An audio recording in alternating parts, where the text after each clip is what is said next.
continuando a nossa série de temperos de cinema pelo mundo, e a gente está viajando pela França, eu e as minhas amigas, minhas convidadas, Natália, Amanda, Sueli. Hoje nós vamos comentar o filme Intocáveis.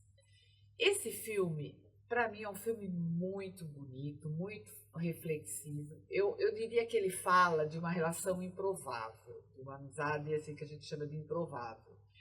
Porque é um grande aristocrata, uma pessoa que tem muito dinheiro, e ele sofre um acidente, e ele fica tetraplégico, e ele precisa de assistência para tudo. E aí ele acaba, entre umas passagens e outras, ele acaba contratando uma pessoa que tem um histórico meio rebelde, meio marginal, não marginal no mau sentido, mas marginal, assim, da sociedade. E eles, que você, a princípio, você fala, não vai dar certo essa relação. E eles acabam construindo uma relação que transforma a vida dos dois de uma forma muito bonita e muito intensa. E na nossa viagem, nessa relação deles, nessa ajuda que ele tem, um ajuda o outro, eles acabam passeando por lugares muito interessantes também, né? Natália, o que você tem a falar desse filme? Olha, esse filme, eu acho que quando saiu, assim, ele foi acho que é o maior sucesso de bilheteria de filme francês, assim, ele foi um estouro mesmo, um filme que todo mundo foi assistir nos cinemas, porque ele é muito emocionante, né, ele traz aí dois polos da sociedade, né, o polo da aristocracia e o polo das margens ali francesa, né, da imigração. O personagem, eu não vou me lembrar o nome do personagem, mas do Omar Sy, Se ou sai, agora se. A gente costuma puxar para o inglês e está totalmente errado. Ele é um imigrante senegalês, então ele vai tentar uma vida melhor na França e ele acaba se envolvendo com a criminalidade, enfim. Eu gosto como o filme traz essas relações e traz essa ideia de mudança de vida para os dois lados, né? Essa aproximação como você disse, de pessoas que num contexto normal não se aproximariam por conta do abismo social entre elas, mas eu me incomodo muito com como ele romantiza um pouco essas relações, como ele trata o personagem negro, reforçando alguns estereótipos, por exemplo, já colocando ele nessa caixinha marginal, nessa caixinha que necessariamente vai ter um passado criminoso. Então, essas coisas me incomodam porque é uma questão de estudo meu, é uma questão de análise social que eu costumo fazer nos filmes. Mas ele inegavelmente, ele deixa você muito emocionado, ele te leva para isso, ele é um filme muito leve, né? Talvez seja justamente esse ponto que me incomoda, que é o romantismo, mas eu reconheço que ele é... Todo mundo chorou, eu acho, que o filme em algum ponto, sim, né? Então... Sim. Não, realmente, é o que eu falei, é uma relação improvável e você vê que não seria tão fácil na realidade, né? Exato. Na vida real não seria tão fácil essa relação, como eles mostram. Ela não é fácil ali, mas seria muito mais difícil. Até para contratar, por exemplo, que a pessoa ele ia ficar com medo, né? No Brasil, por exemplo, eu trazendo isso para o Brasil, eu acho que dificilmente alguém contrataria uma pessoa com o perfil do personagem, do E sem Omar Sy. referência, sem experiência, né, na área, porque ele precisa realmente de muitos cuidados. E ele não tinha nenhuma experiência para cuidar de um tetraplégico. Exatamente, isso é um ponto importante. Então tem mesmo esse lado romantizado aí e daí o personagem principal vai funcionar ali como salvador desse personagem negro, que é outro ponto que me incomoda, né? O salvador branco, que vai mudar a vida do personagem negro. Então, todos esses pontos me incomodam bastante, assim. Eu vejo também que o personagem negro, sofrido, marginal, também muda a vida ele do faz o outro, reverso. Né? É esse lado que eu gosto, porque não fica só na mudança unilateral, né? Assim, então, o outro também. Aliás, eu acho até, em alguns momentos, ele ajuda mais o aristocrata do que o contrário, né? Mas tem esse lado do cinema, às vezes, de romantizar alguma coisa. Mas é divertidíssimo, né? Eles vivem várias aventuras aí. Exatamente, né? E você, Sueli? Você usa esse filme nas suas aulas? O que você tem para falar? Sim, eu sim. Então, antes de falar da aula, vou dar um traçado aí dos perfis, né? Oposto. Se você contrata alguém não do nível do Dri, né? Do Dri e Felipe, né? As coisas seriam bem mecânicas. Então, eu vou contratar, eu sou milionário, vou contratar uma enfermeira que tem PhD em enfermagem lá nos Estados Unidos, na Harvard, né? Então, qual era o intuito? Como o filme tentava humanizar a situação e se traz um profissional super técnico, continuaria técnico e duro e rígido, né? Talvez seja essa pegada. Quando ele traz alguém da periferia, nós sabemos muito bem que quando a pessoa vem da periferia, ela tem um lado mais humano. Ela ri mais, ela se diverte com as coisas alegres e ela se diverte com as coisas ruins. Tá bom, mas tá ruim. Né? Tá ruim, mas tá bom. Né? Não tem uma frase assim? Vou até usar isso. Né? Então, ele entra na vida do Felipe e deixa a vida do Felipe mais leve. Mais divertida. Mais divertida. Já que a gente tá estrupiado, né? Porque ele usa muito, depois eu vou falar da parte de linguagem, o argot e o verlan. Né? O que é argot? É isso que eu falei agora. A vida dele é mais rígida, não, ele está com a vida difícil, ele está estrupiado, sabe esse linguajar argot? Muito usado no filme, porque o Omar Sy, ele reflete um pouco, quer dizer, o Dri, interpretado por Omar Sy, ele traz nele mesmo, como ator, essa vida de periferia. Ele é um senegalês da vida real, que sofre preconceito na França, de uma mãe com 8 filhos, que mora no Bollier. Né? Quem são as pessoas que estão no Bollier? Periferia, né? São os negros e os árabes. Sim. Eu fiquei na periferia. Imigração. Toda vez que eu vou para a França, eu vou para a periferia. Só para ter conhecimento. Porque minha mãe teve 12 filhos. E ninguém fala, nós vamos, é tudo e aí, não sei o quê. Não tem é uma linguagem, tem a linguagem familiar, a standard, né? Essa que a gente ensina na escola, na USP, na mesa. Depois tem a familiar, depois tem argot, né? Que é gírias e tal. Depois tem o verlan, que é nada mais, nada menos que inverter a palavra. Tudo isso para dificultar a compreensão, por isso que nos filmes a gente não tem, tá invertido. Eles invertem uma linguagem. Tava cheio no filme que a gente assistiu sábado passado. Não tem? Para quê? Para fortalecer classes. Então, no filme da semana passada, a classe era o quê? As faxineiras. Isso. E elas não estavam fortalecidas, eu ia na tua casa, eu comprei um bolo, né? Elas não se fortalecem.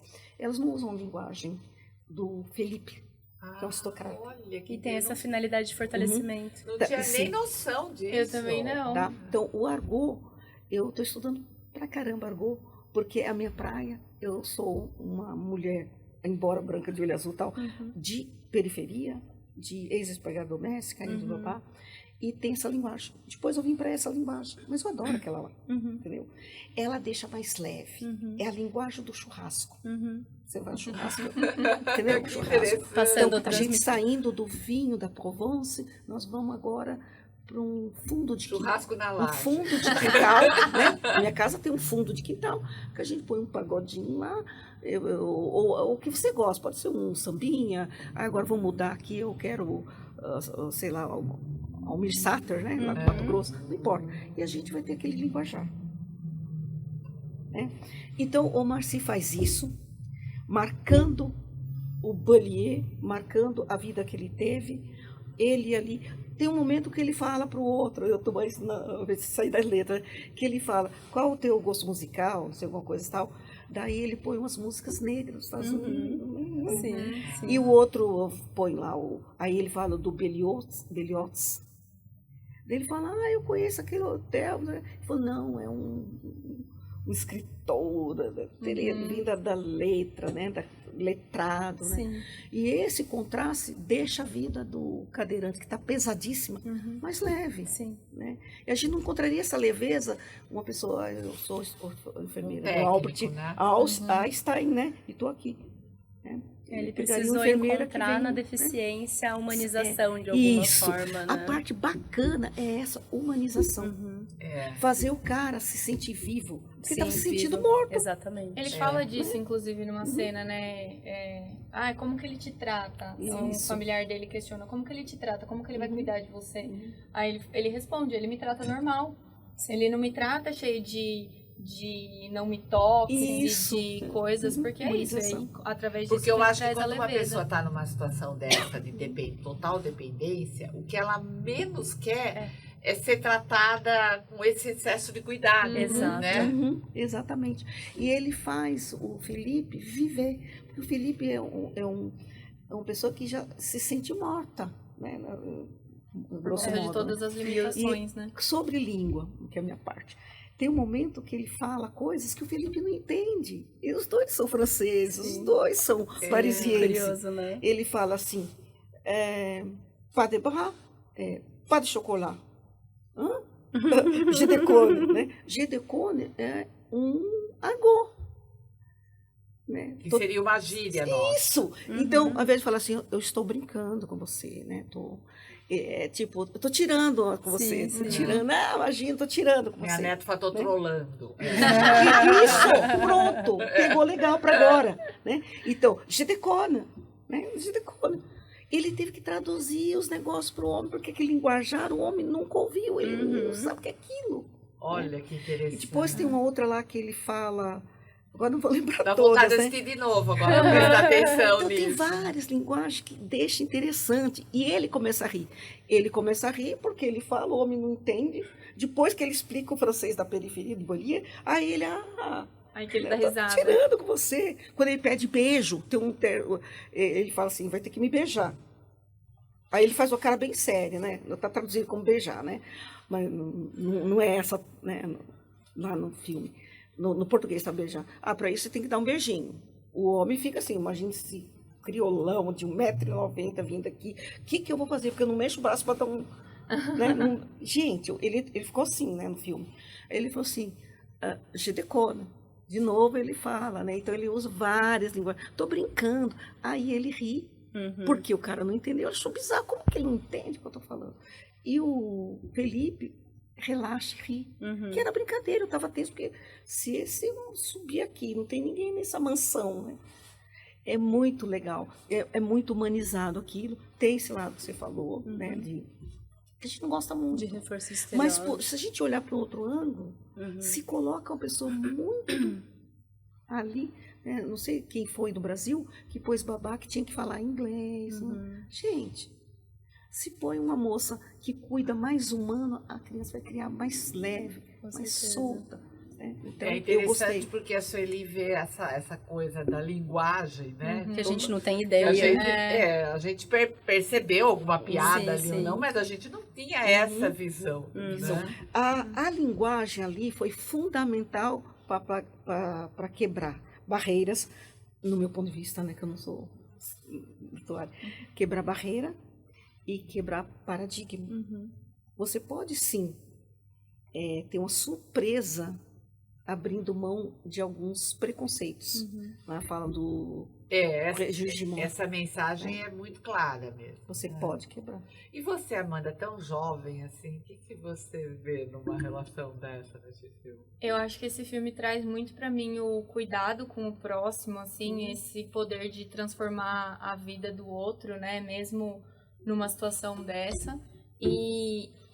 E também uma cena que me marcou muito foi quando ele se afastou do Felipe e o Felipe não quis mais comer. Então o outro profissional tava lá, né, a comida tava até saindo fumacinha e ele não quis mais comer. E esse cuidado também ao oferecer a comida pro outro que não consegue se alimentar sozinho. Comer é uma coisa tão do nosso dia a dia. Tão básica, né? Tão básica que ela vira automático. E é uma das coisas que eu mais gosto em relação à confeitaria. Então, eu pergunto sempre para os meus clientes, você está saindo mais feliz do que você entrou? E a resposta, pelo menos até agora, foi 100% sim. Então, é isso, a comida ela tem esse poder de cuidado, né? A gente tem memórias muito afetivas com isso. E esse cuidado, ele transparece muito nos exercícios ali, de fisioterapia e tudo mais, mas também na alimentação. E aí essa cena me marcou por conta disso.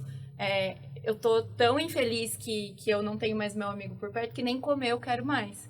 E é uma coisa que é verdade, assim, pra gente, né? Tem uma cena que ele fala que eles estão comendo num restaurante e aí ele fala, eu pedi aqui esse bolo de chocolate e tá muito seco, então eu quero uma tarte tartã pra ele comer. Ele nem sabia se o Felipe queria aquela tarte tartã, mas ele quis pedir pra agradar o Felipe. É interessante, né? Porque é isso que eu acho muito interessante do cinema. A sua praia, que é a alimentação, que é a gastronomia, você presta atenção nesse detalhe do filme, né? Que é uma coisa que eu prestei no geral, mas não foi uma coisa que me chamou a atenção, né? Ele toma cuidado de dar comida, né? Tipo, ele, em algumas cenas ele come primeiro, mas depois ele presta atenção ali em alimentar ele. E é isso, a alimentação ela é uma coisa diária, rotineira. Às vezes a gente come porque a gente sabe que tem que comer. E a gente não presta atenção no que a gente tá comendo. Isso é verdade. Eu gosto, eu acho que grande parte dessa transformação dos personagens, né? O diferencial do Dri é que ele não trata o Felipe como... não é capacitista com ele, né? Embora ele estava se sentindo morto por conta desse tratamento, como incapaz que ele estava recebendo, e ele faz o oposto, assim, ele precisa de cuidados, mas ele tá vivo, ele pode usufruir, pode gozar das coisas boas da vida, que é o que ele começa a fazer, né? Então ele não é capacitista. Que é o comer, que é o correr aquela hora que ele corre com ele. Exatamente. Né? Então, de mudar a velocidade da cadeira. Sentir o ar, né? O vento no rosto, né? Lembrar que você tá vivo, você tá aí para usufruir, você não precisa ficar no ambiente fechado e restrito a esses cuidados, né? A vida tá acontecendo. Exatamente. E o que você descobriu, já que você percebeu esse cuidado na alimentação, como você cuidaria aí da gente com esse filme? Como essa cena da tarte tartã, ele pede essa torta, que é muito, muito clássica francesa, principalmente a de maçã, né? Mas porque o bolo de chocolate estava muito ruim, aí eu pensei de trazer, então, um bolo de chocolate francês bom, que foi, inclusive, uma receita que viralizou um tempo atrás aí, por ser um bolo sem farinha. Então... Nossa, fiquei curiosa agora. Ele não vai farinha, ele vai manteiga, clássico francês, chocolate derretido, ovo e... acho que só, assim, são poucos ingredientes. Ele fica ali com uma casquinha crocante, só que o interior dele é bem molhadinho. Nossa, então, deve que ser delícia! Muito bom. Com esse frio, imagina. Na confeitaria francesa tem vários tipos de bolo de chocolate. Então tem o mais tradicional que a gente está acostumado, tem esse que ele é ali um intermediário, então ele tem uma casquinha, um exterior um pouco mais firme, né? Mas o interior dele é bem molinho. E aí viralizou por conta disso, por conta dos celíacos, né? De hoje em dia, a grande procura de receitas sem farinha, e ele não vai farinha, então por isso que ele fica ali mais cremosinho. O jeito dele crescer é com clara em neve, então basicamente é chocolate, manteiga... Nossa, ele fica parecendo uma mousse. Isso. O processo, inclusive, é bem parecido de fazer com a mousse francesa. Então, de bater a clara em neve, depois ir incorporando aos poucos. Só que daí ele fica, como ele é assado, né, em uma temperatura um pouco mais baixa também, por volta de 160 graus, ele fica com uma característica completamente diferente do que a gente tá acostumado. Fica bem chocolatudo. Bem chocolatudo. Ai, que delícia. Porque vai chocolate derretido na massa. Eu tô pensando em à tarde. Nossa, sim. Tá aberto. Eu não tenho esse bolo lá, mas eu tenho um brownie que é bem... americano, né? Mas assim, de preparo, não vai a clara em neve, mas de preparo, assim, de chocolate, manteiga derretida, isso é bem similar. E o brownie é um preparo muito mais comum aqui no Brasil do que esse tipo de bolo francês. Então, quando a gente pensa em França, a gente não pensa muito em bolo, realmente, né? Não, realmente. Para mim foi uma surpresa. E lembrando que você não precisa anotar nada, que a receita vai estar completa desse bolo francês, que eu já tô com água na boca, no blog do Temperos, no YouTube, no portal JJ. Então você vai poder achar essa receita aí, tá? Mas, gente, que delícia! Mais uma viagem pela França, sonhando com esse bolo da Amanda, com certeza. Olha, aprendendo eu também. sobre as linguagens com a Sueli, que foi muito interessante, Sim, né? foi ótimo. Então, você siga as nossas redes sociais, se inscreva no nosso canal para ver as receitas, ver os comentários. Natália, muito obrigada mais uma vez. Deixe o seu contato para nós. Eu que agradeço. É @Natália Bocaneira no Instagram, no X e no Blue Sky. E eu escrevo para o Coletivo Crítico, que é @Coletivo Crítico nas mesmas redes, e www.coletivocritico.com. Amanda, deixa seu contato para nós. Obrigada por deixar a gente com água na boca.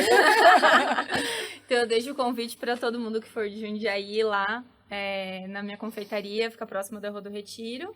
Vocês também, inclusive, hoje de tarde, se quiserem ir lá. E no Instagram é @Roma_confeitaria.